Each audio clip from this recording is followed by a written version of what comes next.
Bom dia. Abri, por favor, as Bíblias no Salmo 108.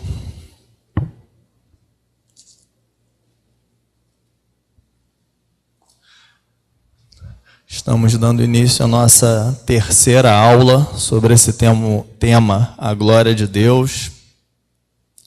Salmo 108. Acharam? Assim diz a palavra do Senhor. Firme está o meu coração, ó Deus. Cantarei e entoarei louvores de toda a minha alma. Despertai saltério e harpa. Quero acordar a alva. Render-te-ei graças entre os povos, ó Senhor. Cantar-te-ei louvores entre as nações. Porque acima dos céus se eleva a tua misericórdia e a tua fidelidade, para além das nuvens. 5. Sê exaltado, ó Deus, acima dos céus e em toda a terra. Esplenda a tua glória para que os teus amados sejam livres. Salva com a tua destra e responde-nos. Disse Deus na sua santidade. Exultarei, dividirei Siquém e medirei o vale de Sucote. Meu é Gileade, meu é Manassés, Efraim é a defesa da minha cabeça. Judá é o meu cetro. Moabe, porém, é a minha bacia de lavar. Sobre Edom atirarei a minha sandália. Sobre a Filístia jubilarei. Quem me conduzirá à cidade fortificada? Quem me guiará até Edom? Não nos rejeitaste, ó Deus. Tu não sais, ó Deus, com os nossos exércitos. Presta-nos auxílio na angústia, pois vão é o socorro do homem. Em Deus faremos proezas, porque Ele mesmo calca aos pés dos nossos adversários. Amém? No versículo 9, lemos aqui sobre a Filístia, jubilarei. Não é por acaso que eu trouxe esse salmo para vocês, porque hoje, durante a aula, falaremos sobre a Filístia. Vamos tentar achá-la, lembrar, falar um pouco sobre ela. Bom dia, Rafael. Bom dia, Shirley. Vamos orar? Podem ficar sentados mesmos. O mais importante é a nossa ligação com Deus. Não é necessário estarmos em pé para orarmos. Senhor, obrigado por este dia, obrigado por todas as bênçãos que Tu tem lançado sobre nós, obrigado pela Tua misericórdia e pela Tua sempre presença ao nosso lado, nos fortalecendo, nos levantando nos momentos de angústia, nos momentos de dificuldade, porque o inimigo, ele é severo, ele não descansa e ele está sempre ao nosso derredor, tentando nos derrubar, mas Tu, somente Tu és aquele que nos põe para cima, que nos põe novamente no caminho da salvação. Muito obrigado por todas as Tuas misericórdias, por todas as Tuas maravilhas que Tu tem feito e sempre fizeste em nossa vida. Toma, Senhor, essa aula, guia ela a todo instante, para que não seja eu a falar aos Teus filhos, aos meus irmãos, que eu seja simplesmente um canal, um instrumento nessa manhã, para que a Tua palavra venha a ser elucidada, para que a Tua palavra venha a ser melhor compreendida em nossos corações, Senhor. Muito obrigado, assim eu oro em nome de Jesus, amém. Glória a Deus. Amados, antes de eu dar início, como já foi dito na aula passada, hoje falaremos sobre o tópico Geazi, usando o cajado de Eliseu, não conseguiu ressuscitar o menino. Lembrando que esta é a nossa terceira aula, mas eu vou fazer uma breve recapitulada, porque o assunto é denso e conforme a gente se estende, é natural a gente acabar se perdendo um pouco do propósito. Então, o objetivo desse estudo, cujo tema é a glória de Deus, eu trago para vocês não aquele conceito usual, aquela metodologia tradicional de vermos e entendermos a glória de Deus. Tudo no plano fictício, tudo no plano espiritual. Como assim? O que eu estou querendo dizer com isso?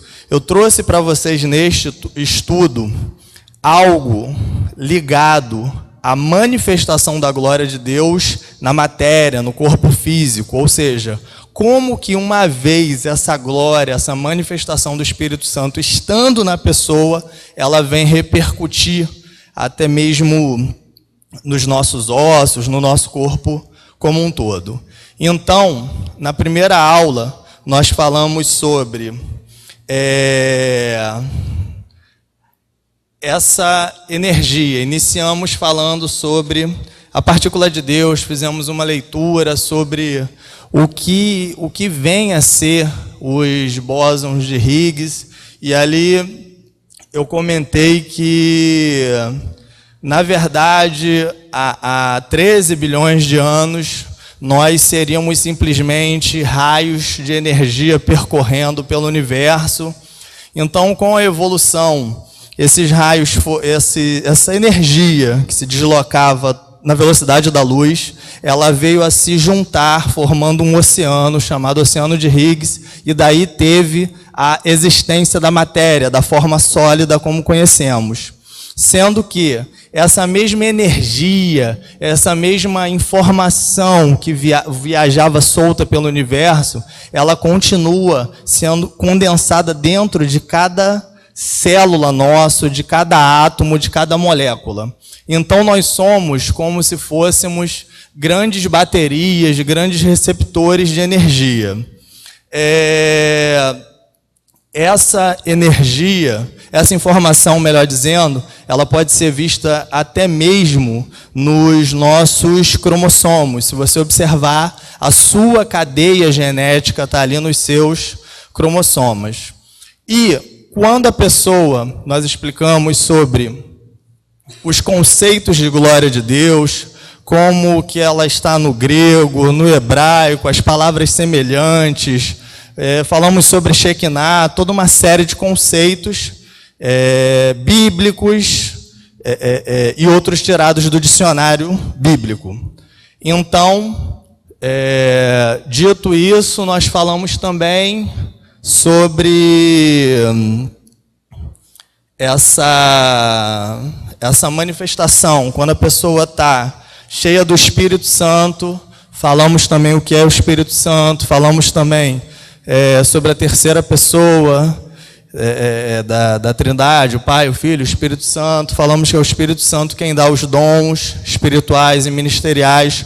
Quando a pessoa tem essa descida do Espírito Santo, ela se manifesta de uma forma real no corpo físico, através de uma grande descarga de energia.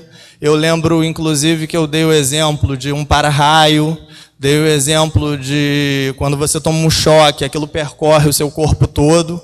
Então, eu estava fazendo esse paralelo entre essa energia do Espírito Santo, essa descida do Espírito Santo, com essa energia que percorre o nosso corpo todo. Falei também que essa energia, ela irradia. O que significa isso? Ela vem, uma vez que a pessoa está aqui, o Espírito Santo, essa energia está nela, ela irradia, ou seja, irradiar é você ter radiais em todas as direções, então ela alcança pessoas que estão próximos a nós. Lá na primeira aula ainda, falamos que a glória de Deus, ela também é louvor e honra dado a pessoas, a objetos e ao próprio Deus. Normalmente, quando se fala sobre a glória de Deus, limita-se somente a falar a glória dada a Deus, e não se fala da honra e o louvor dado a pessoas e dado a coisas. Na segunda aula, nós falamos que essa glória de Deus, ela pode se apresentar em objetos. Falamos, por exemplo, do cajado de Moisés. Que mais? Falamos sobre o lenço de Paulo que curava. Falamos sobre a sombra de Pedro que curava. Isso na segunda aula. Então, essa manifestação dessa glória, desse poder que vem sobre a pessoa, não fica restrito a ela e acaba também alcançando quem está próximo. Falamos sobre a mulher do fluxo de sangue naquela passagem com Jesus, que teve um toque e dali ela recebeu a cura. Falamos também sobre as duas primeiras ressuscitações relatadas na Bíblia, que foi respectivamente com Elias e depois com Eliseu, semelhantemente com 2 meninos, ambos ressuscitaram, 2 meninos em momentos diferentes, é claro.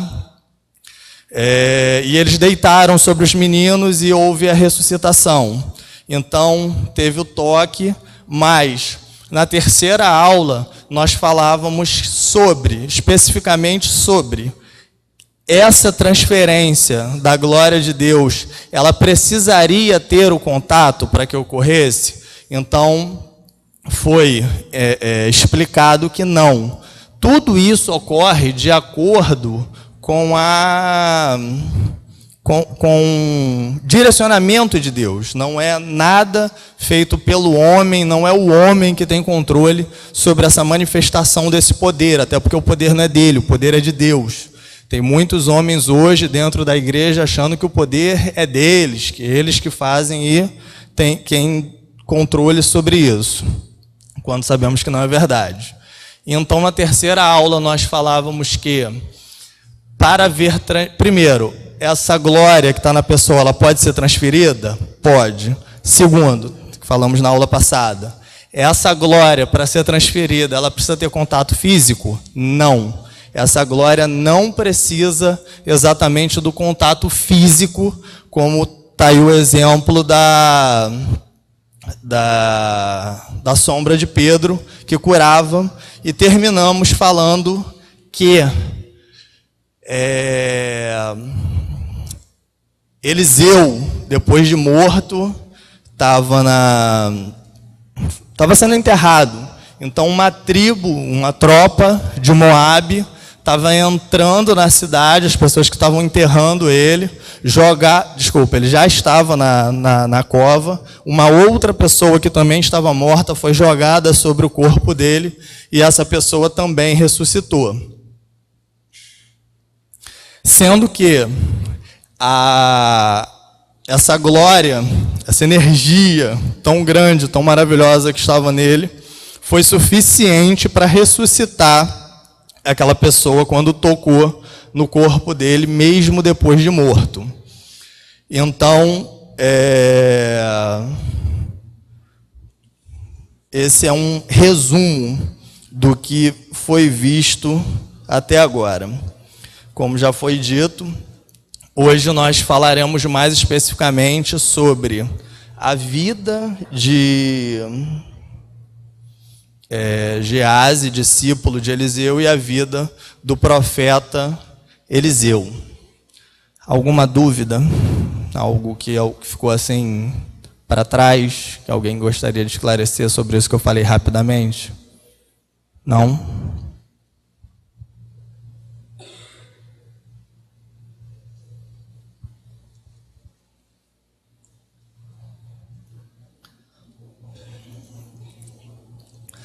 Amados, como vimos anteriormente, essa força sobrenatural, ela pode ser transmitida através do contato.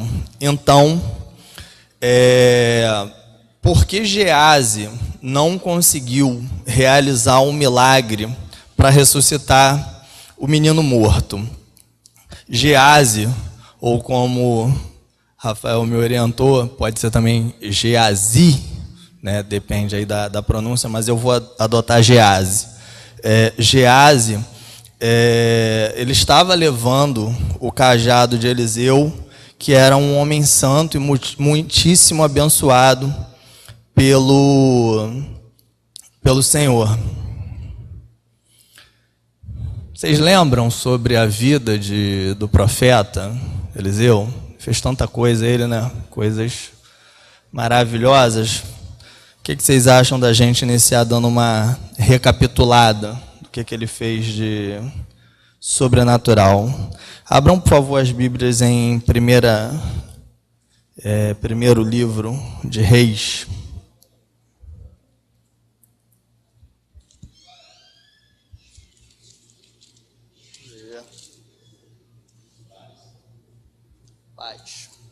Primeiro Reis, capítulo 19.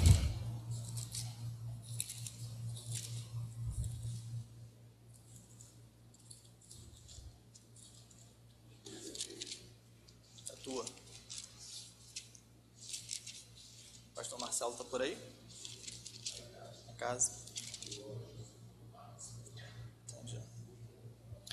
Primeira Reis 19, 16, versículo 16. Acharam? A Jeú, filho de Ninsi, ungirás rei sobre Israel, e também Eliseu, filho de Safate, de Abel-Meolá, ungirás profeta em teu lugar. Então, a primeira explicação que eu quero deixar para vocês sobre Eliseu é que a escolha do profeta não foi feita pelo Elias. Não foi Elias simplesmente que estava passando, achou um rapaz trabalhando e falou, vou escolher esse menino como meu seguidor. Está claro aqui que essa mensagem veio do Senhor, você vê isso no versículo 15. Disse-lhe o Senhor, vai, volta ao teu caminho para o deserto. Isso era Deus falando com Elias. Para o deserto de Damasco, e chegando lá, unge Azael, rei sobre a Síria, e como já lemos aqui no 16, ungirás profeta em teu lugar ao Eliseu. Então, no capítulo...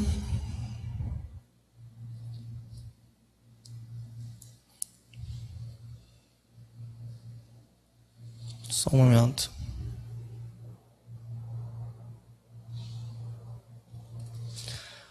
O ciclo de Eliseu, ele começa basicamente aqui, com a primeira explicação. Vamos agora para o segundo livro de Reis, mais à frente. Capítulo 2.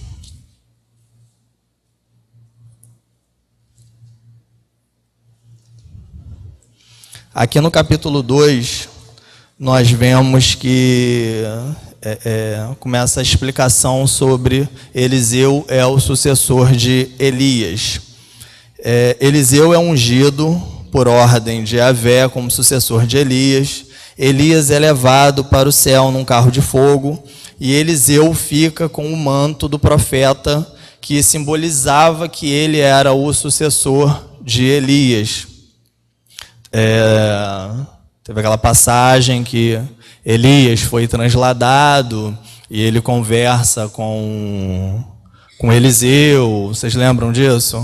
Se você conseguir ver eu indo, então toda a minha unção ficará sobre você, que ele pede, eu quero a porção dobrada da tua unção. Enfim, com o manto de Elias, realiza o primeiro milagre. Eliseu realiza o primeiro milagre com o manto de Elias. Onde está isso? 2 Reis 2,14. Mantenha a sua Bíblia aberta no livro de 2 Reis, que nós leremos várias passagens nesse livro. Tomou o manto que Elias lhe deixara cair, feriu as águas e disse, onde está, Senhor, Deus de Elias? Quando feriu ele as águas, elas se dividiram para um e outro lado, e Eliseu passou. Quando eles estavam indo, Elias fez a mesma coisa, tocou as águas do Jordão com o manto, elas se abriram. Então, quando ele volta com a capa de Elias, ele faz a mesma coisa e também o Jordão abre. Interessante que ele não estava sozinho. Havia anciãos que foram acompanhando eles dois, e os anciãos ficaram do outro lado da margem. Quando eles viram Eliseu voltando e fazendo esse mesmo milagre, eles já ficaram surpreendidos com aquele discípulo. Prosseguindo. Com o manto de Elias, realiza o primeiro milagre, como nós acabamos de ler, bate na água do Jordão com o manto de Elias e elas se abrem para ele passar. Outro milagre realiza logo em seguida, em 2 Reis 2, 19 e 22. Vamos lá, 2 Reis 2, 19 até o 22. Os homens da cidade disseram a Eliseu: eis que é bem situada esta cidade, como vê o meu senhor, porém as águas são mais e a terra é estéril. Ele disse: trazei-me um prato novo e ponde nele sal. E lhe o trouxeram. Então saiu ele ao manancial das águas e deitou sal nele, e disse: assim diz o Senhor, tornei saudáveis estas águas, já não procederá daí morte nem esterilidade. Ficaram, pois, saudáveis aquelas águas até o dia de hoje, segundo a palavra que Eliseu tinha dito. Então, ele purifica as águas de uma fonte que eram ruins. Nos versículos seguintes, 23 até o 25, vamos ler. Então subiu dali a Betel, e indo ele pelo caminho, uns rapazinhos saíram da cidade, zombavam dele e diziam-lhe: sobe, calvo, sobe, calvo. Virando-se ele para trás, viu-os e os amaldiçoou em nome do Senhor. Então 2 ursas saíram do bosque e despedaçaram 42 deles, daqueles meninos. Dali foi ele para o Monte Carmelo, de onde voltou para Samaria. Conta-se como algumas crianças zombaram de Eliseu, chamando de careca. Então Eliseu lhes amaldiçoou e uma ursa despedaçou 40 deles. Em 2 Reis, próximo agora, 3. Segundo livro de Reis, 3, versículo 9. Partiram o rei de Israel, o rei de Judá e o rei de Edom. Após 7 dias de marcha, não havia água para o exército e para o gado que lhe seguiam. 16 agora, versículo 16. 16 até o 18. Este disse: assim diz o Senhor, fazei neste vale covas e covas, porque assim diz o Senhor, não sentireis vento, nem vereis chuva. Deixa eu voltar lá no 9 para vocês entenderem qual foi o que teve de sobrenatural aqui. No 9 está escrito que não havia água. Partiram o rei de Israel, o rei de Judá e o rei de Edom. Após 7 dias marchando, não havia água para o exército. Então, eles estavam com problema de falta d'água. Ou seja, não estava chovendo. Voltando agora para o 17. Porque assim diz o Senhor, não sentireis vento, nem vereis chuva. Todavia, este vale se encherá de tanta água, que bebereis vós, o vosso gado e os vossos animais. Isto é ainda pouco aos olhos do Senhor, de maneira que também entregará Moabe nas vossas mãos. Então, além do problema da falta de chuva, eles estavam sendo cercados por Moabe. E Deus fala que eles não veriam chuva, mas veria tanta água que eles... água suficiente para entregar os adversários nas mãos deles.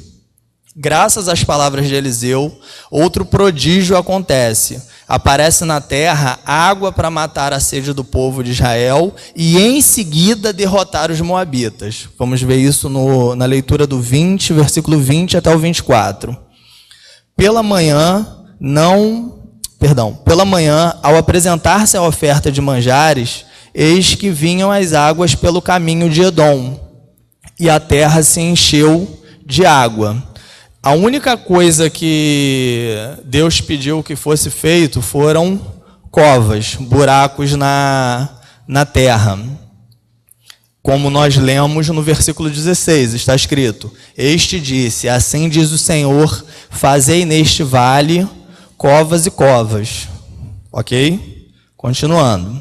No 20, pela manhã, ao apresentar-se a oferta de manjares, eis que vinham as águas pelo caminho de Edom, e a terra se encheu de água. A água brotou sozinha, eles fizeram covas sim, mas aquilo começou a minar a água. Prosseguindo, 21. Ouvindo, pois, todos os moabitas que os reis tinham subido para pelejar contra eles, todos os que cingiam cinto, ou seja, aqueles que tinham espada, desde o mais novo até o mais velho, foram convocados e postos nas fronteiras. Levantando-se de madrugada, em saindo o sol sobre as águas, viram os moabitas, de fronte deles, as águas vermelhas como sangue. Ou seja, refletiu ali a luz e eles tiveram a impressão daquela água, na verdade, ser sangue. Prosseguindo. 23. E disseram, isto é sangue. Certamente os reis se destruíram e se mataram um ao outro. Agora, pois, a presa, ó Moabe. 24. Porém, chegando eles ao arraial de Israel, os israelitas se levantaram e feriram os moabitas, os quais fugiram diante dele. Entraram os israelitas na terra e também aí feriram os moabitas. Ou seja, explicando melhor, quando eles viram aquela água descendo, bateu um reflexo, eles tiveram a ilusão de ótica que aquilo era sangue, porque viram as águas vermelhas, eles acharam que o próprio exército ali de Israel tinham lutado entre si e tinham se matado. Então eles foram relaxados, foram desprotegidos até o território de Israel, achando que ia chegar lá e encontrar um monte de cadáveres, mas não. Quando os israelitas viram os moabitas chegando, eles levantaram, os caras estavam tão despreparados que tomaram aquele susto, os moabitas. E os israelitas foram, mataram os moabitas, entenderam? Isso tudo aconteceu simplesmente com uma manifestação de Deus que tinha falado que o povo veria água, sem chuva, ok? Isso até ajudou a iludir os moabitas, porque quando que eles iam pensar que aquilo era água? Não tinha como, não tinha chovido. Isso tudo estamos vendo algumas passagens importantes que aconteceram com o profeta Eliseu. Prosseguindo. No capítulo 4 agora, próximo capítulo, temos outro milagre do profeta Eliseu. Primeiro, multiplica o azeite de uma viúva em dificuldades. 4, fazer a leitura do versículo 1 até o 7. É aquela passagem que Eliseu aumenta o azeite da viúva. Certa mulher, das mulheres dos discípulos dos profetas, clamou a Eliseu dizendo, meu marido, teu servo. Então, só para ficar claro, essa mulher, ela era casada com um discípulo dos profetas. Clamou Eliseu dizendo, meu marido, teu servo, morreu, e tu sabes que ele temia o Senhor. É chegado o credor para levar os meus 2 filhos para lhe serem escravos. Eliseu lhe perguntou, que te hei de fazer? Dize-me que é o que tens em casa. Ela respondeu, tua serva não tem nada em casa, senão uma botija de azeite. Então disse ele, vai, pede emprestadas vasilhas a todos os teus vizinhos, vasilhas vazias, não poucas, ou seja, peça bastante vasilhas. 4. Então entra e fecha a porta sobre ti e sobre teus filhos, e deita o teu azeite em todas aquelas vasilhas. Põe a parte a que estiver cheia. Partiu, pois, dele e fechou a porta sobre si e sobre seus filhos. Estes lhe chegavam as vasilhas e ela as enchia. Cheias as vasilhas, disse ela a um dos filhos, chega-me aqui mais uma vasilha. Mas ele respondeu, não há mais vasilha nenhuma, e o azeite parou. Ou seja, parou porque também acabaram as vasilhas. Se ainda eles tivessem pego mais vasilhas, continuaria enchendo. 7. Então foi ela e fez saber ao homem de Deus. Ele disse, vai, vende o azeite e paga a tua dívida, e tu e teus filhos vivei do resto. Sabemos que o azeite era extremamente valioso. Essa mulher veio a se tornar uma pessoa próspera, uma pessoa rica depois deste acontecimento. Como eu disse aqui, depois, aqui no 4 nós acabamos de ler a questão do azeite. Depois faz com que uma mulher sunamita estéril, isso já é outro milagre de Eliseu. Uma mulher sunamita estéril tenha um filho. Isso está onde? Está no 14 até o 17, ainda aqui nesse capítulo 4. Antes, porém,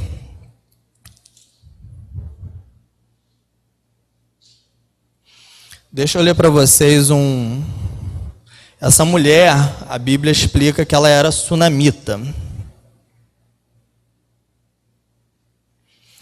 Mas eu quero compartilhar com vocês Sunem. Sunamita é quem nasce em Sunem, certo? Certo. A Bíblia não menciona o nome de tal mulher, apenas a chama de Sunamita, uma referência à cidade de Sunem, onde ela morava. Sunem quer dizer lugar de repouso. Localizada a sudoeste do mar da Galileia, entre os montes Gilboa e Talbor, na planície de Jezreel, é a herança da tribo de Issacar. Na parte sudoeste do pequeno Hermon, distante do Monte Carmelo, mais de 32 quilômetros de distância do Monte Carmelo. Sinem era uma cidade filisteia. Hoje abrimos a aula lendo o Salmo e eu disse que depois falaríamos sobre os filisteus. Prosseguindo. Sunem era uma cidade filisteia com características da região da Fenícia e um bom entreposto para os filisteus. Quando uma pessoa não fazia parte da descendência de Abraão, esta era designada pela região de origem. O ato de chamar pelo local e não pelo nome é um modo humilhante de se tratar. Por exemplo, são os samaritanos, entendeu? Não chamava os israelenses, nem chamavam aquelas pessoas pelo nome, simplesmente chamavam de samaritanos, tentando depreciar as pessoas. Portanto, a sunamita era descendente dos antigos sunamitas daquela região. Depois nós veremos que essa mulher ela acaba acolhendo Eliseu. Prosseguindo, a região em que se encontra Sunem é um local de refúgio, uma região em que israelitas de honra e dignidade não morariam, um lugar cheio de fugitivos, ladrões e outras espécies de pessoas à margem da sociedade.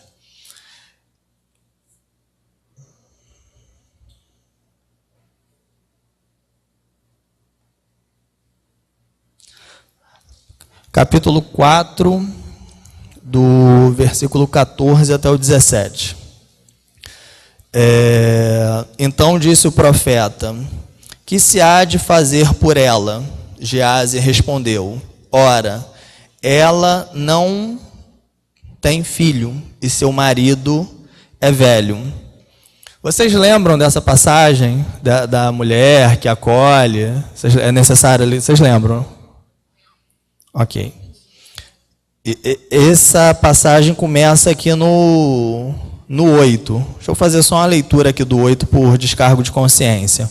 Certo dia passou Eliseu por Sunem, onde se achava uma mulher rica. Então fica claro que ela era uma pessoa que tinha dinheiro, a qual o constrangeu a comer pão.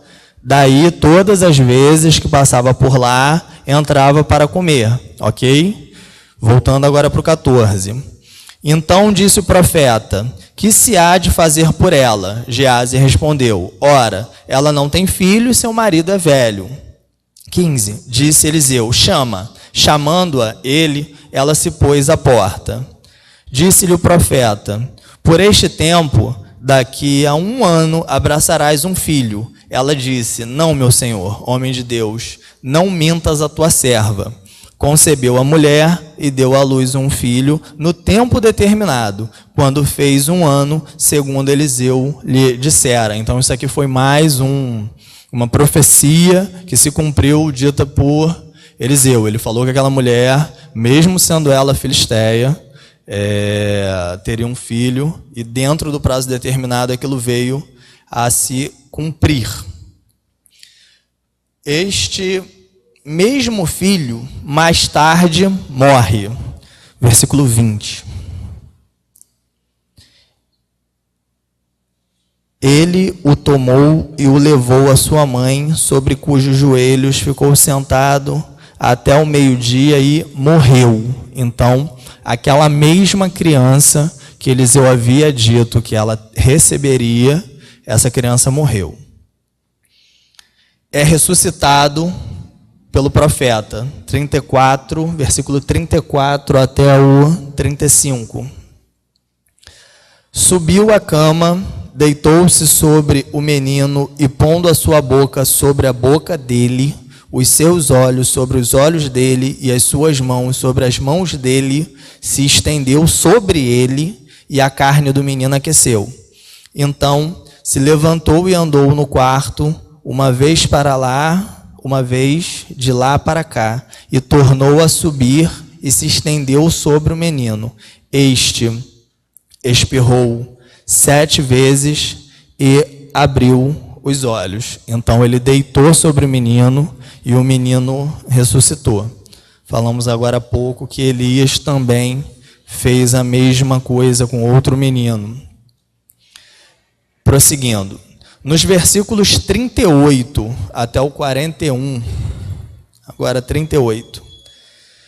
Voltou Eliseu para Gilgal. Havia fome naquela terra, e estando os discípulos dos profetas assentados diante dele, disse ao seu moço: põe a panela grande ao lume, ao fogo, e faze um cozinhado para os discípulos dos profetas. Então saiu um ao campo a apanhar ervas e achou uma trepadeira silvestre. E colhendo dela, encheu a sua capa e de colossíntidas, voltou e cortou-as em pedaços, pondo-as na panela, visto que não as conheciam. Depois deram de comer aos homens, enquanto comiam do cozinhado, exclamaram: morte na panela, ó homem de Deus, e não puderam comer. Porém ele disse: trazei farinha. Ele a deitou na panela e disse: tira de comer para o povo, e já não havia mal nenhum na panela. Ou seja, o que ele fez aqui? Ele criou um antídoto para aquela sopa, aquele cozinhado que estava envenenado. Nos versículos 42 e 44, conta-se uma multiplicação dos pães realizada por Eliseu. Leitura do 42 ao 44. Veio um homem a Baal-Salisa e trouxe ao homem de Deus pães das primícias, 20 pães de cevada e espigas verdes no seu alforje. Disse Eliseu: dá ao povo para que coma. Porém seu servo lhe disse: como hei de eu pôr isto diante de 100 homens? Ele tornou a dizer: dá-o ao povo para que coma, porque assim diz o Senhor: comerão e sobrará. Então lhes pôs diante, comeram, e ainda sobrou, conforme a palavra do Senhor. Então Eliseu também fez esse milagre da multiplicação dos pães. Não acabou. Segunda livro de Reis, capítulo 5 agora. Temos a narração do milagre mais conhecido de Eliseu, pois é lembrado por Jesus em Lucas 4, 27. Aqui no capítulo 5 nós temos a cura de Naamã. Naamã estava com lepra, ele foi curado. Vamos a Lucas 4:27, rapidamente.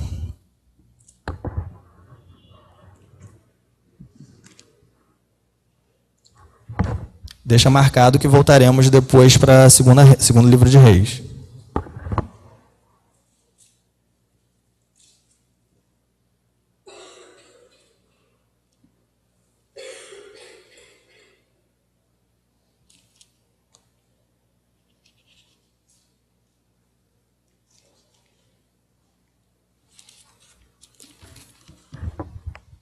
Lucas 4:27.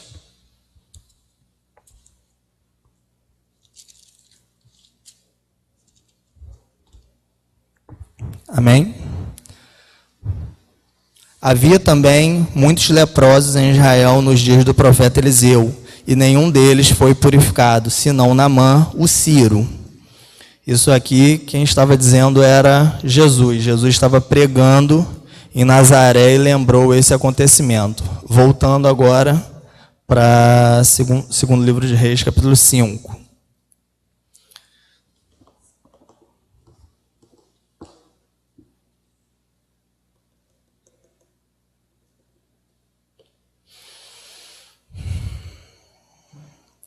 Trata-se da cura de Naamã, chefe do exército do rei da Síria, que sofria de lepra.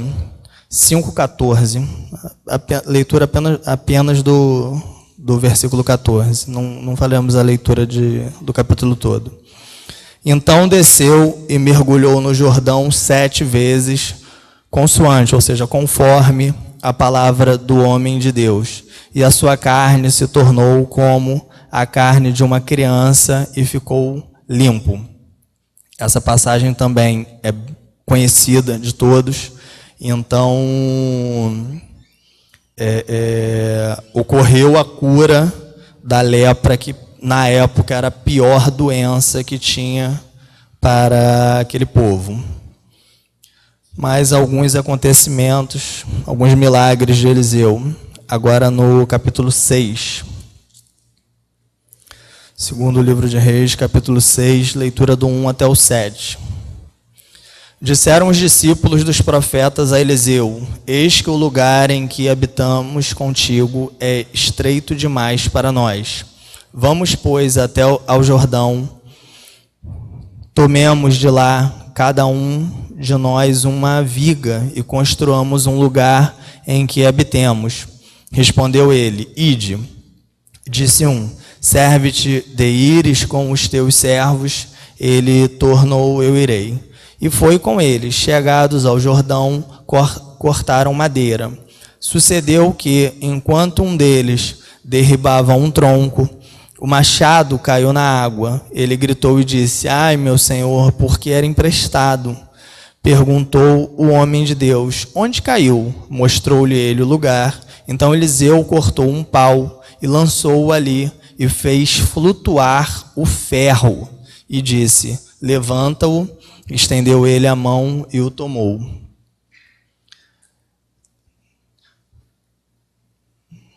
Conta-se como Eliseu encontrou facilmente o machado caído nas águas do Jordão. Depois disso, no mesmo capítulo, ainda no 6, narra-se como o profeta captura com facilidade um grupo de soldados sírios. Agora, leitura ainda no capítulo 6, leitura do 8 até o 23.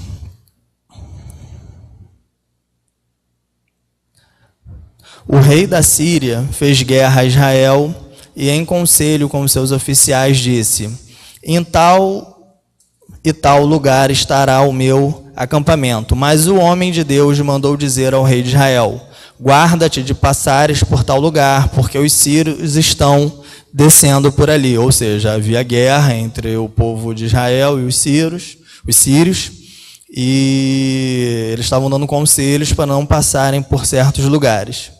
10. O rei de Israel enviou tropas ao lugar de que o homem de Deus lhe falara, Eliseu tinha dito, e de que o tinha avisado, e assim se salvou, não uma nem duas vezes. Ou seja, Eliseu salvou o povo de ser capturado pelos inimigos diversas vezes, avisando o local onde a tropa inimiga estava e falando para não passar lá, e eles desviavam e nunca eram capturados. 11. Então, tendo-se turbado com este incidente, o coração do rei da Síria, chamou ele os seus servos e lhes disse: não me fareis saber quem dos nossos é pelo rei de Israel? Ou seja, o rei da Síria estava achando que tinha um traidor, alguém infiltrado ali, que estava dando a localização para que o povo de Israel nunca fosse capturado.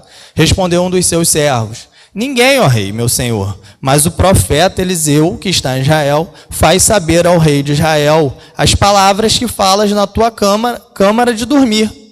Ele disse: ide e vede onde ele está, onde Eliseu está, para que eu mande prendê-lo. Foi-lhe dito: eis que está em Dotã. Eles sabiam onde Eliseu estava. Então enviou para lá cavalos, carros e fortes tropas, ou seja, fortes tropas. Ele mandou bastante gente armada, com cavalos, carros, uma grande guarnição de homens. Chegaram de noite e cercaram a cidade. 15. Tendo se levantado muito cedo, o moço do homem de Deus é o discípulo, tá, gente? E saído, eis que tropas, cavalos e carros haviam cercado a cidade. Então o seu moço lhe disse: ai, meu senhor, que faremos?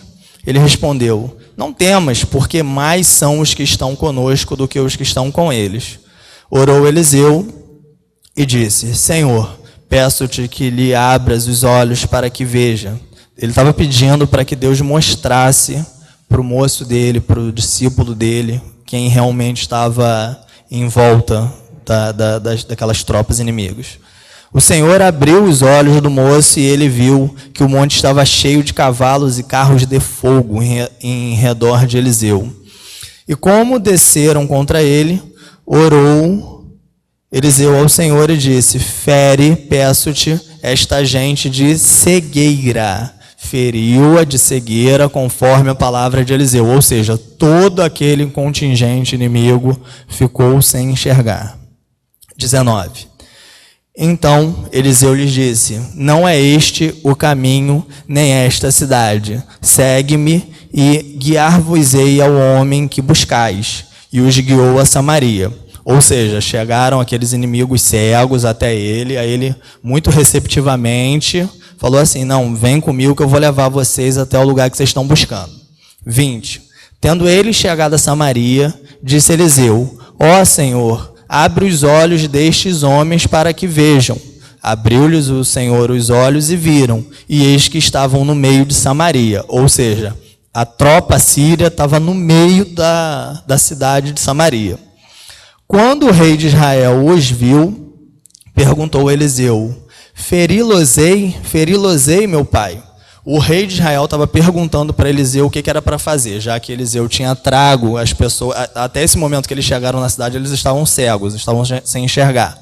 Então o rei perguntou: o que eu faço com eles agora? Eu mato eles?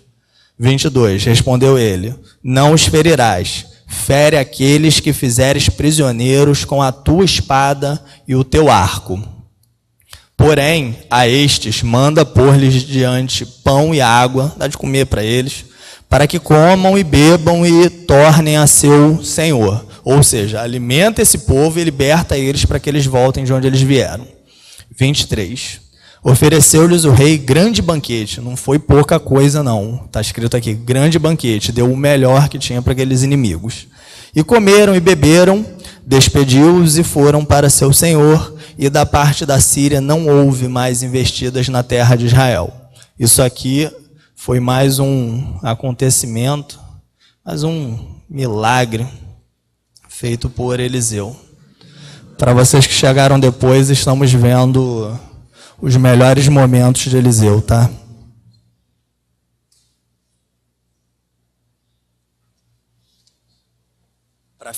Para ficar claro para todos que esse era um homem cheio da presença de Deus na vida dele. Será que acabou? Ainda não. Capítulo 7. Conta como a cidade de Samaria fica livre da ocupação graças às palavras eficazes de Eliseu. 7, leitura do 1 ao 7. Então disse Eliseu: ouvi a palavra do Senhor, assim diz o Senhor. Amanhã, a estas horas, mais ou menos, dar-se-á um alqueire de flor de farinha por 1 siclo, e 2 de cevada por 1 siclo, à porta de Samaria. Nesse momento eles estavam passando muita dificuldade, tá? Eles estavam realmente com problemas de fome, etc. 2. Porém o capitão, a cujo braço o rei se apoiava, respondeu ao homem de Deus: ainda que o Senhor fizesse janelas no céu, poderia suceder isso? Disse o profeta: eis que tu o verás com os teus olhos, porém disso não comerás. Traduzindo isso aqui, eles estavam com grandes dificuldades, estavam passando fome. Eliseu falou que no dia seguinte haveria uma grande sobra de comida e o capitão desdenhou dele, ridicularizou dele, até de Deus, né? Falou: por um acaso Deus pode fazer isso? Prosseguindo, 3. 4 homens leprosos estavam à entrada da porta, os quais disseram uns aos outros: para que estaremos nós aqui sentados até morrermos? Perdão. Sim, leitura do 4, continuar até o 7. Até morrermos. 4. Se dissermos: entremos na cidade, há fome na cidade, morreremos lá. Se ficarmos sentados aqui, também morreremos. Vamos, pois, agora e demos conosco ao arraial dos Círios. Se nos deixarem viver, viveremos. Se nos matarem, então somente morreremos. Levantaram-se ao anoitecer para se dirigirem ao arraial dos Círios, e tendo chegado à entrada do arraial, eis que não havia lá ninguém, porque o Senhor fizera ouvir no arraial dos Círios ruído de carros e de cavalos e o ruído de um grande exército, de maneira que disseram uns aos outros: eis que o rei de Israel alugou contra nós os reis dos heteus e os reis dos egípcios para virem contra nós. 7. Pelo que se levantaram e, fugindo ao anoitecer, deixaram as suas tendas, os seus cavalos e os seus jumentos, e o arraial como estava, e fugiram para salvar a sua vida. Agora do versículo 16 ao 20. Então saiu o povo e saqueou o arraial dos Círios, e assim se vendia um alqueire de flor de farinha por 1 siclo, e 2 de cevada por 1 siclo, segundo a palavra do Senhor. Dera o rei a guarda da porta ao capitão em cujo braço se apoiara. Mas o povo o atropelou na porta, e ele morreu, como falara o homem de Deus, e o que falou quando o rei descera a ele. Assim se cumpriu o que falara o homem de Deus ao rei: amanhã, a estas horas, mais ou menos, vender-se-ão 2 alqueires de cevada por 1 siclo, e um de flor de farinha por 1 siclo à porta de Samaria. Aquele capitão respondera ao homem de Deus: ainda que o Senhor fizesse janelas no céu, poderia suceder isso, segundo as palavras? Dissera o profeta: eis que tu o verás com os teus olhos, porém disto não comerás. Assim lhe sucedeu, porque o povo o atropelou na porta e ele morreu. Então isso aqui foi mais uma profecia de Eliseu que se cumpriu. Finalmente, em 2 Reis, segundo livro de Reis, capítulo 13 agora.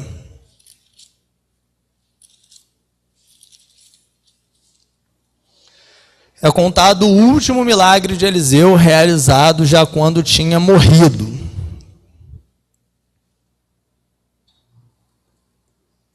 Um defunto foi jogado no túmulo de Eliseu, e quando o defunto tocou os ossos de Eliseu, voltou à vida. Vamos ler apenas o versículo 20 e 21. Morreu Eliseu e o sepultaram. Ora, bandos de moabitas costumavam invadir a terra à entrada do ano. Sucedeu que, enquanto alguns enterravam um homem, eis que viram um bando. Então lançaram um homem na sepultura de Eliseu. E logo que o cadáver tocou os ossos de Eliseu, reviveu o homem e se levantou sobre os pés. Como eu disse, esse aqui foi o último milagre de Eliseu, mas ele já estava morto. Como se vê, Eliseu foi um homem santo fazendo muitas proezas. Então, como Eliseu pode ter falhado no primeiro momento, tendo inclusive que ir pessoalmente salvar a criança? Por que nós fizemos essa leitura toda? Nós estamos desde a primeira aula falando que a glória de Deus, ela se manifesta até mesmo através, aquilo fica impregnado de uma forma que é inexplicável. Então, e aquilo irradia, como já foi dito agora há pouco. Então, até mesmo os objetos, tudo de acordo com a orientação do Senhor, é claro que a pessoa cheia dessa glória, ela pode tocar em alguma coisa e aquilo ali também ficar cheio dessa glória, porque nós vimos na primeira aula que a glória de Deus é a honra e o louvor também dado a objetos, ou seja, Deus pode usar objetos até mesmo para curar, para fazer milagres, assim como nós falamos de Moisés, que usava a vara de Deus, como está escrito na Bíblia, para tocar na água e fazer aqueles milagres todos sobrenaturais. Então, lembrando que essa glória, essa manifestação dessa energia, desse poder, ela estava com Eliseu. Nós vemos aqui inúmeras passagens dessa glória que tinha nele, dessa força. Sendo que, quando o menino morreu, eu quero que vocês pensem junto comigo. Já que Eliseu era tão cheio dessa glória, e essa glória estava até mesmo no corpo dele depois de morto, se ele consagrasse um objeto, o cajado, falasse assim: Geazi, vai lá com isso aqui, toca no menino que o menino vai ressuscitar. Não seria perfeitamente aceitável e até possível que isso acontecesse? Seria ou não seria? O pastor Jorge Agenor uma vez contou aqui que ele estava com um certo dom de cura, não me lembro agora os detalhes, mas ele chamou um menino que estava numa das cadeiras no fundo, chamou o menino até a frente, tocou o menino foi até uma determinada pessoa que estava naquele culto pedindo uma cura, sem ninguém saber, e esse menino, o pastor Jorge Agenor, tocou no menino e falou: vai até aquela pessoa lá e toca naquela pessoa. Quando o menino tocou na pessoa, a pessoa recebeu a cura e depois foi lá na frente dar o testemunho. Então, assim, nós vimos na aula passada a respeito da transferência. Nós falamos bastante na aula passada se essa glória de Deus, se ela pode ser transferida. Vimos que sim. E falamos, inclusive, que para ter essa transferência dessa glória, se precisa ter contato. Também vimos que não. E demos alguns exemplos, todos na aula passada. Então, seria ou não seria possível, aceitável e normal que Eliseu, um homem santo, abençoadíssimo, falasse assim: vai lá, Geazi, toca com esse cajado aqui no menino e o menino vai ressuscitar? Seria algo anormal, espantoso? Não. Seria até normal. Mas foi isso que aconteceu? Não. O que aconteceu quando Geazi pegou o bordão, a vara, o cajado de Eliseu e foi até o menino para ressuscitar o menino que estava morto? Geazi conseguiu? Não. Geazi chegou lá, tocou no menino, e o que houve com o menino? Nada. Continuou morto.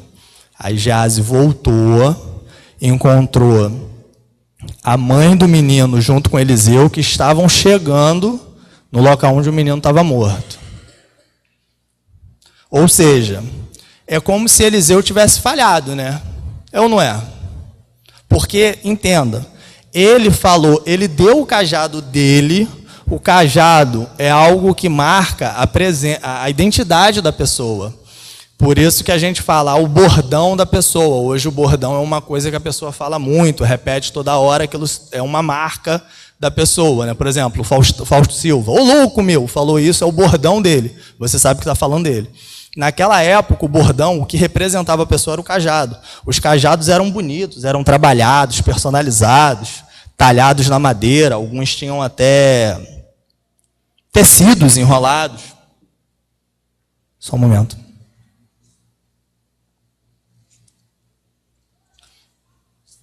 Então, Eliseu não falou assim, eu vou lá resolver. Ele falou assim, Geazi, meu discípulo, toma o meu bordão, vai lá e cura o menino. Isso eu que estou dizendo ou está na Bíblia? Está na Bíblia. Sendo que quando Geazi chegou lá, isso não aconteceu. Então, de certa forma, é ou não é uma falha? É ou não é?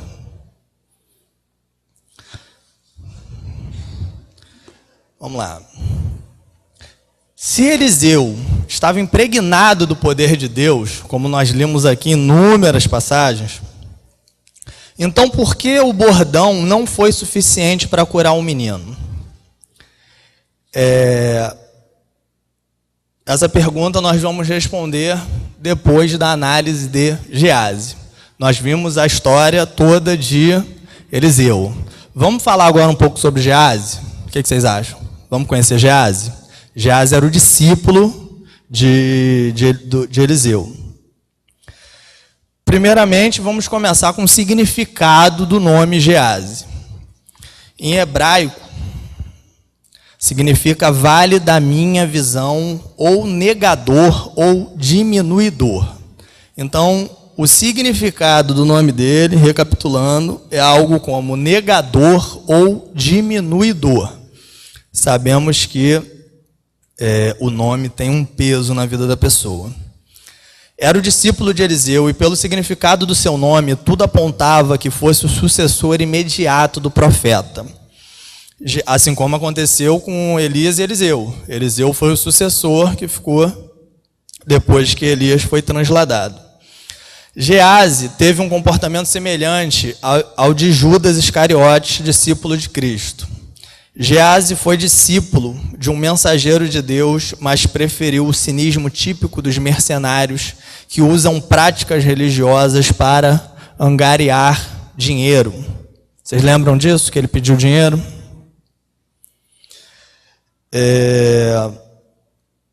Contudo, para entender quem era Geazi, é necessário analisar o seu modo de agir em circunstâncias diferentes. Os episódios descritos nos capítulos 4 até o 8 do segundo livro de Reis dão uma ideia dos altos e baixos verificados no desenvolvimento do caráter desse homem, de Geazi. Aí nós vamos analisar cada um agora aqui, os referidos acontecimentos. Antes, porém, deixem marcado o segundo livro de Reis, mas vamos até Atos capítulo 8, para a gente ler algo interessante.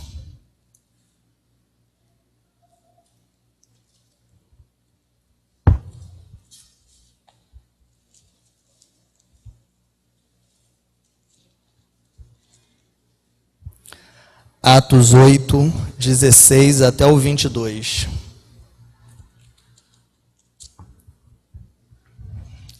Atos 8, 16 ao 22. Está escrito assim.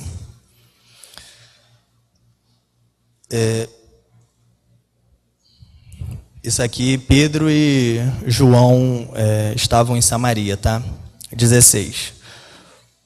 Porquanto não havia ainda descido sobre nenhum deles, mas somente haviam sido batizados em nome do Senhor Jesus. 17. Então lhes impunham as mãos e recebiam estes o Espírito Santo. Vendo, porém, Simão, que pelo fato de imporem os apóstolos as mãos era concedido o Espírito Santo, ofereceu-lhes dinheiro, propondo: concedei-me também a mim este poder, para que aquele sobre quem eu impuser as mãos receba o Espírito Santo. Pedro, porém, lhes respondeu: o teu dinheiro seja contigo para a perdição, pois julgaste adquirir por meio dele o dom de Deus. 21. Não tens parte nem sorte neste ministério, porque o teu coração não é reto diante de Deus. Arrepende-te, pois, da tua maldade e roga ao Senhor. Talvez te seja perdoado o intento do coração. Voltando para o segundo livro de Reis. Ou seja, isso é algo que nós vamos ver no Novo Testamento, em Atos, as pessoas querendo... A ganância humana já era algo muito antigo, né? Isso aqui sempre teve, né?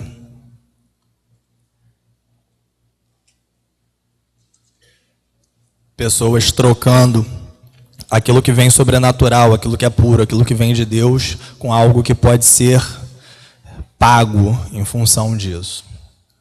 E infelizmente esse moço, Geazi, ele tinha também alguns distúrbios, para não dizer outra coisa, na personalidade dele, como ganância, etc. Mas nós vamos ver isso melhor agora, a partir de agora.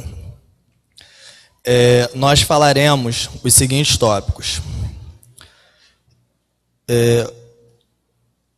A conduta de Geazi quando sugeriu uma recompensa à mulher sunamita, a conduta de Geazi por ocasião da morte do filho da sunamita, quando ambiciou para si os presentes que Eliseu havia recusado de Naamã, general sírio, e quando narrou perante o rei Jorão os feitos de Eliseu. E também quem era o moço que temeu os exércitos do rei da Síria no cerco da cidade de Dotã, conforme nós lemos em 6,15. Lá em 6,15, está escrito assim, o moço de Eliseu. Lembram disso? Nós lemos agora há pouco. Não cita o nome Geazi, correto? Vocês acham que aquele moço é o mesmo? Será que é Geazi? O que vocês acham? Será que é ou será que não é? A Bíblia omite o nome. A Bíblia não falou Geazi, a Bíblia falou o moço de Eliseu. Por que a pergunta e por que isso seria estranho? Vamos rapidamente para 8, segundo livro de Reis, capítulo 8, versículo 5.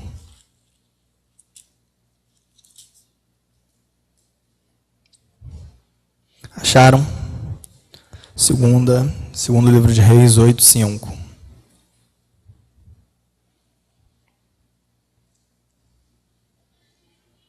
Todos acharam? Está escrito assim: contava ele ao rei como Eliseu restaurara a vida a um morto. Aquele menino, ele estava falando daquele menino que tinha morrido.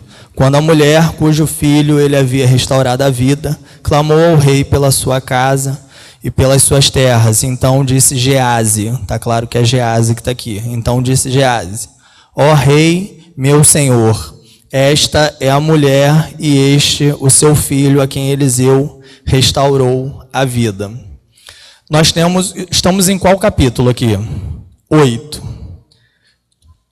O acontecimento com Naamã aconteceu em qual capítulo? Acabamos de ler há pouco tempo. Foi no 5. Certo ou errado? Está na sua Bíblia, capítulo 5. E lá, está no 5:27 assim: portanto a lepra de Naamã se pegará a ti e a tua descendência. Certo?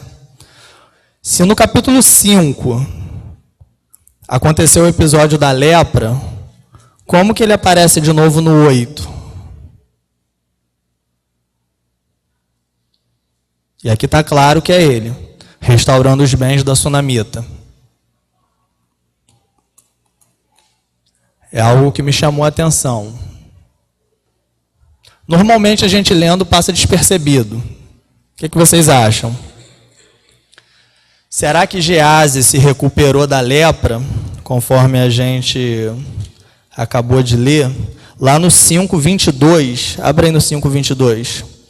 Ele respondeu: tudo vai bem, meu senhor me mandou dizer, eis que agora mesmo vieram a mim 2 jovens dentre os discípulos dos profetas da região montanhosa de Efraim. Dá-lhes, pois, 1 talento de prata e 2 vestes festivais. Aqui no 5:22, Geazi ele foi atrás de Naamã e ele estava mentindo, falando que no 21 está assim: então foi Geazi ao alcance de Naamã. Naamã, vendo que corria atrás dele, saltou do carro, a encontrá-lo e perguntou: vai tudo bem? Então Geazi foi atrás de Naamã e falou, estava mentindo, falando que tinham chegado 2 meninos lá, vieram a mim 2 jovens, e ele disse: a gente está precisando do dinheiro. Então isso aqui foi uma mentira clara, contada, deslavada, contada por Gease. E a gente viu também aqui no 27, 5:27, que ele recebeu o quê? A lepra que era de Naamã passou para quem? Gease, por conta dessa má conduta. Então,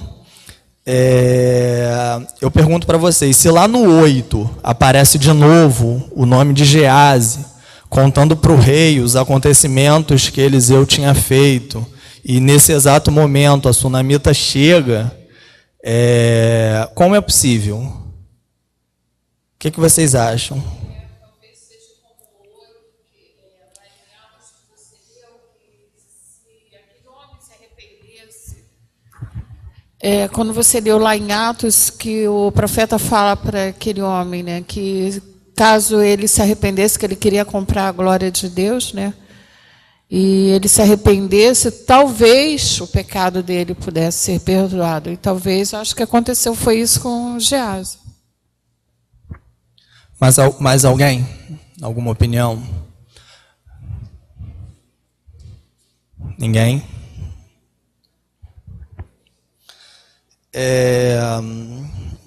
A Bíblia não cita o nome do moço, como nós vimos lá em 6:15. Vamos voltar em 6:15 para tirar a dúvida?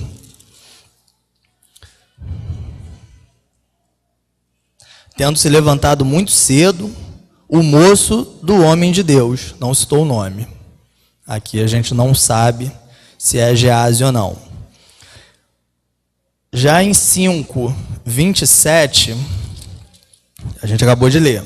Portanto, a lepra de Naamã se pegará a ti e a tua descendência para sempre. Sempre. Então saiu de diante dele leproso, branco como a neve. Gease, naquele instante, ficou com a lepra. Apesar de o nome dele aparecer novamente no capítulo 8, ainda tinha um outro detalhe: havia uma proibição expressa de o leproso ficar junto ao arraial. A pessoa que recebia a lepra tinha que sair dali até para não contaminar outras pessoas. Isso aqui, gente, é o seguinte: a Bíblia, ela está em ordem o quê? Está em ordem lógica e não cronológica. O acontecimento em 8:5, ele na verdade foi antes da lepra de Gease, tá? É só essa explicação, entendeu? Porque a palavra aqui em 5:27 é muito clara em falar: pegará a ti e a tua descendência para sempre. Então ele realmente ficou com aquele prejuízo por causa da gracinha que ele fez, ok? Isso aqui eu só estou trazendo para vocês porque os fatos que quando eu estou estudando, que eu acho interessante, que podem gerar dúvida, eu trago para a gente tentar debater e elucidar aqui. Mas voltando, estamos fazendo aqui um estudo sobre a personalidade de Gease. Já vimos a de Eliseu, vamos falar agora sobre Gease. Primeiro, Gease, quando sugeriu uma recompensa à mulher sunamita, aquela mesma mulher que a criança tinha morrido. Gease foi a pessoa a quem Eliseu consultou sobre o que deveria fazer para retribuir à mulher sunamita a cortesia que lhe fizera, de recebê-los, né, na casa deles. Embora Gease fosse ainda um jovem, deu a Eliseu uma prova de que era inteligente, pois, considerando que a mulher não tinha filhos, concluiu que nenhuma dádiva seria melhor que esta. Ele estava atendendo a um dos mais fortes desejos de uma mulher daquela época, que era o de ter um filho. Então sugeriu a Eliseu que intercedesse junto a Deus pela concessão de um filho àquela mulher. Eliseu acatou a sugestão, Deus ouviu o pedido e no tempo determinado, que foi 1 ano depois, a mulher deu à luz a um filho, certo? Então temos aqui uma primeira característica de Gease: ele não era uma pessoa burra, ele era uma pessoa inteligente. Segundo, quando o perfil de Gease, quando o menino da sunamita faleceu. O filho que Deus concedeu à mulher sunamita, através da intercessão de Eliseu, estando ainda pequeno, veio a sofrer uma forte dor de cabeça e morreu. Eliseu e Gease estavam no Monte Carmelo quando foram avisados da morte do menino. Provavelmente, o profeta estava muito ocupado, pois sua decisão inicial fora a de mandar Gease em seu lugar. Isso demonstra que que Geazi era uma pessoa de confiança de Eliseu. Se chega alguém para me pedir uma coisa extremamente importante, que é algo sério assim, eu não vou mandar uma pessoa que eu não confie. Até porque estávamos falando ali de uma situação de vida e morte. Então, se Eliseu mandou Geazi, ele sabia o que estava fazendo. Arrisco dizer que ele confiava em Geazi para operar esse milagre. Então, prosseguindo. Depois de ter dado todas as instruções sobre como Geazi devia proceder, disse-lhe. Isso está em 2 Reis 4, 29 até o 31.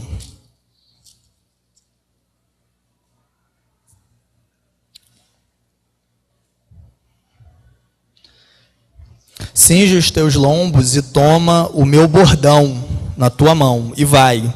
Se encontrares alguém, não o saúdes. E se alguém te saudar, não lhe respondas. E põe o meu bordão sobre o rosto do menino.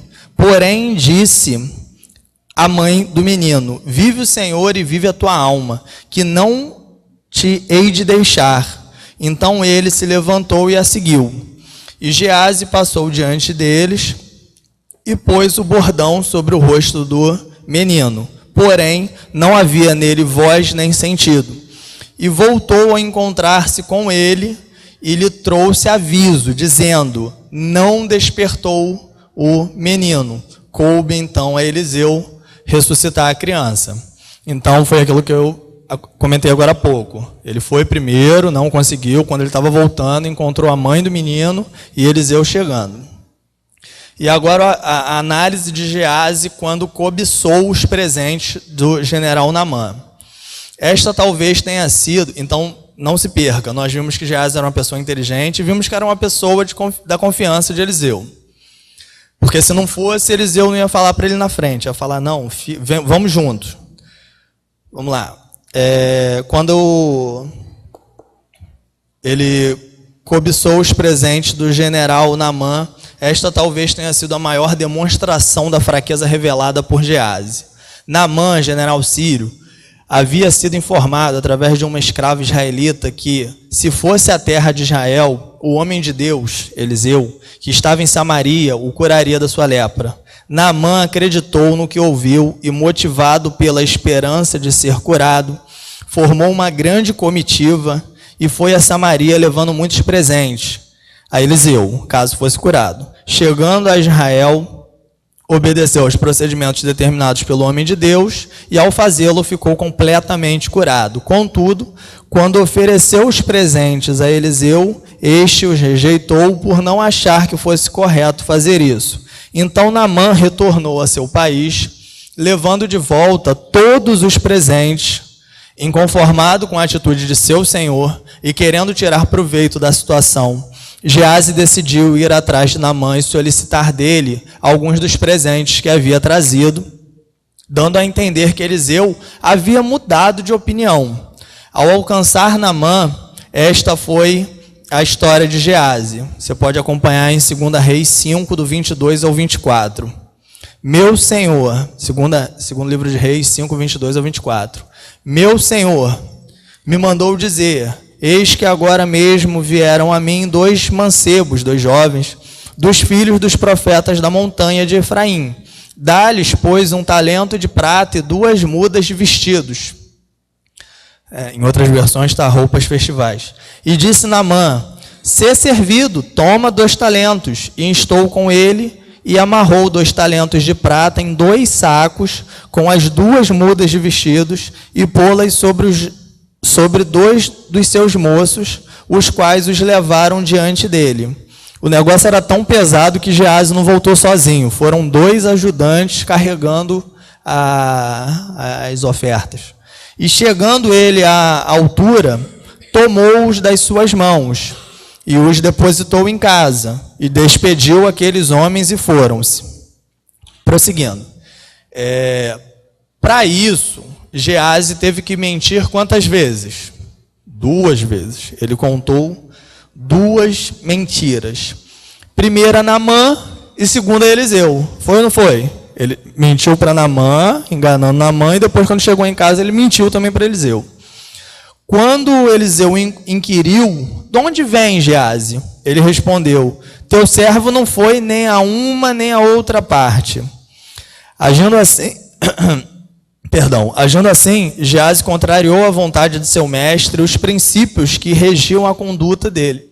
Portanto, ao mentir e ambicionar para si os presentes que já haviam sido recusados por Eliseu, Geazi foi repreendido e castigado. A lepra que antes estava em Naamã se transferiu para ele eternamente, conforme nós vimos aqui nos versículos 25 até o 27, do capítulo 5.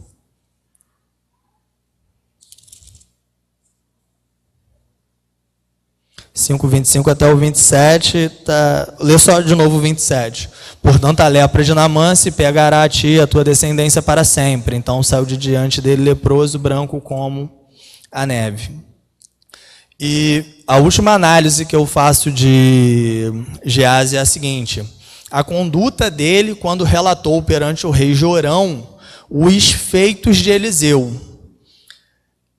Algum tempo depois de Eliseu ter ressuscitado o filho daquela mulher, aquela sunamita, o Senhor lhe revelou que mandaria sobre Israel uma grande seca e que esta se estenderia por 7 anos. Não se perca. Capítulo 8 agora. Ainda no livro 2 Reis, capítulo 8, versículo 1. Falou Eliseu àquela mulher cujo filho ele restaurara a vida, dizendo: levanta-te, vai com os de tua casa e mora onde puderes, porque o Senhor chamou a fome, a qual virá sobre a terra por 7 anos. Isso aqui era Eliseu falando para aquela mulher que haveria 7 anos de fome. Então, aconselhada pelo profeta, aquela mulher viu-se obrigada a ir peregrinar na terra dos filisteus, tendo lá ficado por todo o tempo que durou a seca. 8:2 agora.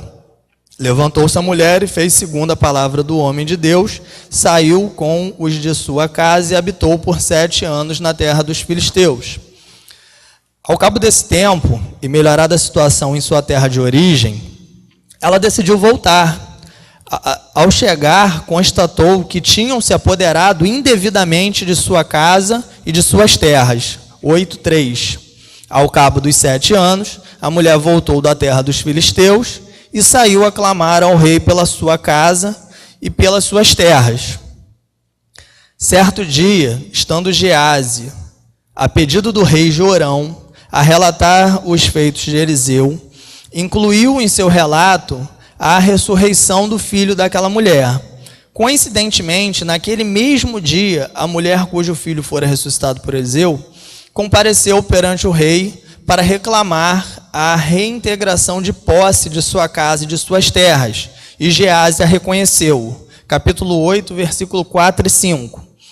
Ora, o rei falava a Geazi, moço do homem de Deus, dizendo: conta-me, peço-te todas as grandes obras que Eliseu tem feito.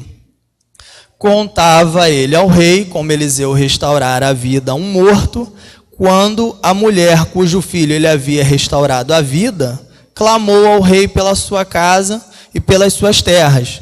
Então disse Geazi: ó rei, meu senhor, esta é a mulher e este o seu filho, a quem Eliseu restaurou a vida. Ou seja, no momento que eles estavam conversando, a mulher chegou e ele mostrou para o rei. Exatamente, essa aqui é a mãe do menino que reviveu. Prosseguindo. Então, apontando para a mulher, disse: ó rei, meu senhor, esta é a mulher e este é o seu filho, a quem reviveu. Depois de se certificar da veracidade de suas palavras, o rei determinou que todos os bens daquela mulher lhe fossem restituídos. 8:6. Interrogou o rei a mulher e ela lhe contou tudo. Então o rei lhe deu um oficial, dizendo: faze restituir-se-lhe tudo quanto era seu e todas as rendas do campo desde o dia em que deixou a terra até agora. Bem, voltando para cá agora. A resposta, vocês lembram que eu tinha deixado uma pergunta para vocês, por que Gease não tinha conseguido ressuscitar a criança? A resposta à pergunta por que Eliseu não conseguiu salvar a criança no primeiro momento é muito simples. Na verdade, eu levei você a pensar junto comigo, né, que quem tinha falhado tinha sido o profeta Eliseu. Foi ou não foi? Eu falei que ele tinha um bordão, ele era um homem cheio da glória de Deus, ele tinha dado esse bordão ao moço dele, a Gease chegou lá, não conseguiu. Aí eu falei assim, não seria possível, ele não conseguiu, vocês lembram disso?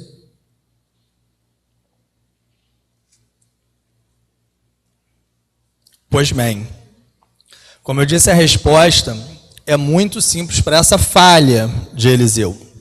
O problema não estava em Eliseu, nem no seu cajado, mas sim em Gease, a pessoa que estava portando o cajado. O homem que serve ao Senhor deve analisar a si mesmo, para que não impeça a manifestação do poder de Deus. Ele deve ser tão somente um canal de bênção. E nós veremos isso bem na próxima aula, que será a última desse estudo. Falaremos exaustivamente sobre canal de bênção e tudo isso que a gente tem visto conceitualmente sobre a glória de Deus, nós daremos uma aplicação prática a todo esse estudo para nós entendermos onde estamos encontrando a dificuldade. Faremos um estudo sobre o canal de bênção e ligaremos esse canal a esse estudo da glória de Deus. Esse entendimento que o homem de Deus precisa ser somente um canal, precisa ser sua maior riqueza. O homem que age, homem, mulher, indifere, que trabalha a serviço do Senhor, tem que ter nítido para ele que a maior riqueza, o maior presente, o maior valor é justamente esse ofício, esse trabalho. Ele tem que enxergar isso como sendo algo rico, valioso, algo impagável, que não tem dinheiro que possa comprar. Nós vimos em Atos Simão tentando comprar o poder que estava sobre Pedro, por exemplo, para que as pessoas recebessem o Espírito Santo. Vale acrescentar que a maior riqueza dos levitas era servir ao Senhor no templo, e por isso não foram contemplados com o quê? O que os levitas deixaram de receber? Terras. Eles deixaram de receber terras.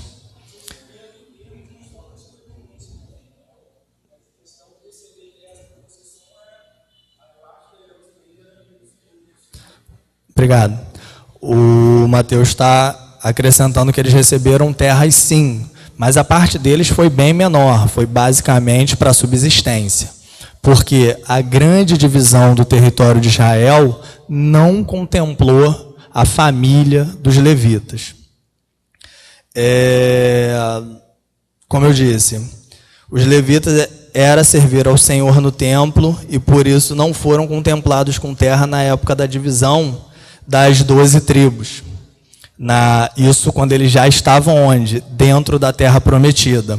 Então, se você analisasse, ou se fosse nos dias atuais, isso seria uma grande injustiça, até porque eram irmãos, todos irmãos, e eles, como eu disse, o maior valor que havia naquela época era terras. Você vai ver, inclusive, essa medida de valor até a Idade Média. Que era mais rico quem tinha mais terra, entendeu? Então, teoricamente, os levitas teriam sido prejudicados, porque o ofício deles, o que eles receberam de principal, era a possibilidade de estarem a serviço de Deus e a possibilidade de terem acesso ao tabernáculo de Deus. Todos os outros povos não tinham essa liberdade de chegar e entrar. eles tinham a obrigação de ir, uma vez por ano, oferecer as ofertas, mas estar ali na presença do templo era algo que estava somente reservado aos levitas, e aquilo passava por um critério sanguíneo. Então, se eu sou levita e o meu filho também é levita, e ele também tem esse direito. É claro que vocês acham que todas as pessoas desse clã, descendentes, trabalhavam no templo? Sim ou não?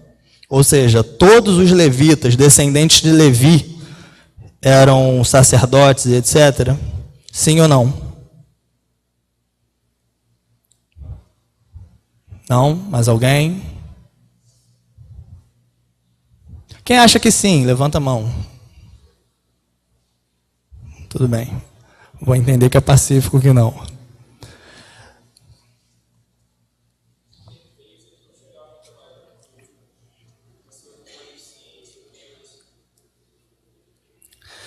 Nem todos trabalhavam para o Senhor. Nem todos trabalhavam. Primeiro que tinha essa questão que a pessoa tinha que ser fisicamente perfeita. E segundo, nem todo filho de levita trabalhava no templo, tá? Vocês podem ficar tranquilos que isso é um chamado, como acontece até hoje. Só porque tem um pastor, o filho dele obrigatoriamente vai ser pastor, não. Isso já era respeitado. Pessoal, estamos terminando aqui. Na próxima aula veremos o conceito de canal, como eu já disse. E eu deixo aqui por último a mensagem que existem muitos Geases nas igrejas. Precisamos tomar cuidado para que ninguém seja um obstáculo entre nós e Deus.